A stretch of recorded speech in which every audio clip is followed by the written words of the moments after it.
പൊതുമേഖലാ സ്ഥാപനങ്ങളെ ശക്തിപ്പെടുത്തി മത്സരക്ഷമമാക്കി ലാഭകരമാക്കി തീർക്കുമെന്ന് വ്യവസായ നിയമ കയർ വകുപ്പ് മന്ത്രി പി രാജീവ് പറഞ്ഞു. വിരുപ്പാക്കയിലുള്ള തൃശൂർ സഹകരണ സ്പിന്നിംഗ് മില്ലിന്റെ നവീകരണ പൂർത്തീകരണവും പുനഃപ്രവർത്തനവും ഉദ്ഘാടനം ചെയ്തുകൊണ്ട് സംസാരിക്കുകയായിരുന്നു മന്ത്രി.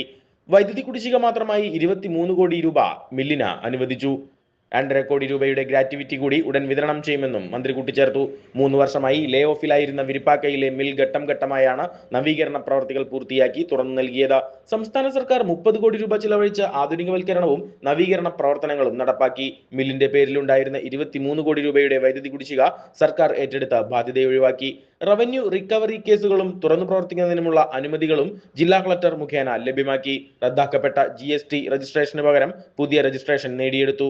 മേൽക്കൂര നവീകരണം, ജലസ്രോതസ്സുകൾ വൃത്തിയാക്കൽ, തൊഴിലുറപ്പ് പദ്ധതിയിൽ ഉൾപ്പെടുത്തി കോമ്പൗണ്ടും പരിസരവും വൃത്തിയാക്കൽ, പുതിയ വൈദ്യുതി കണക്ഷൻ ലഭ്യമാക്കൽ, വൈദ്യുത അറ്റകുറ്റപ്പണികൾ, മില്ലിലേക്ക് ആവശ്യമായ അസംസ്കൃത വസ്തുക്കളുടെ ലഭ്യത ഉറപ്പാക്കൽ എന്നീ പ്രവർത്തനങ്ങൾ പൂർത്തിയാക്കിയാണ് spinning mill പുനരാരംഭിക്കുന്നത്.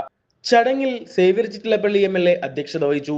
Alathur MP K Radhakrishnan, ജില്ലാ panchayat president Mary Thomas, BPT executive chairman K Ajith Kumar തുടങ്ങിയവർ മുഖ്യാതിഥികളായി പങ്കെടുത്തു.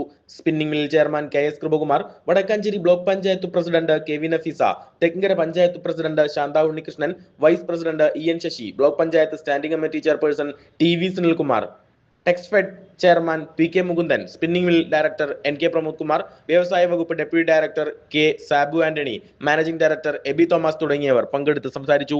എന്നാൽ അതിന് ചോദിക്കുന്നത് ഈ ചോദ്യം ശരിക്കും ഞാൻ ചോദിക്കാൻ പാടില്ലാത്തതാണ്. വേറെ വിഷയത്തിൽ ചോദ്യം ഉപചോദ്യം ചോദിച്ചിട്ട് മെയിൻ ചോദ്യം വേറെയാണ്.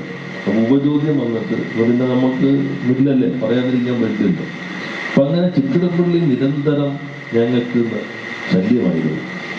അതുള്ളതുകൊണ്ടുകൂടെ പറയാനുണ്ട്. ഈ തുറന്നു പ്രവർത്തിക്കുന്നതിന് വേണ്ടി ഇത് മാത്രമല്ല, മുളങ്ങുന്നൊക്കെ പോകുന്നുണ്ട്, പോകുന്നുണ്ട്. അവിടെ എല്ലാം ഈ കാര്യങ്ങൾ നിർവഹിക്കുന്നത് ഒരു ജനപ്രതിനിധി എങ്ങനെയായിരിക്കണം എന്നതിൻ്റെ ഏറ്റവും മികച്ച മാതൃകയാണ് സേവ്യർ ചിറ്റിലപ്പള്ളി എന്ന് പറഞ്ഞാൽ എനിക്ക് യാതൊരു മടിയുമില്ല.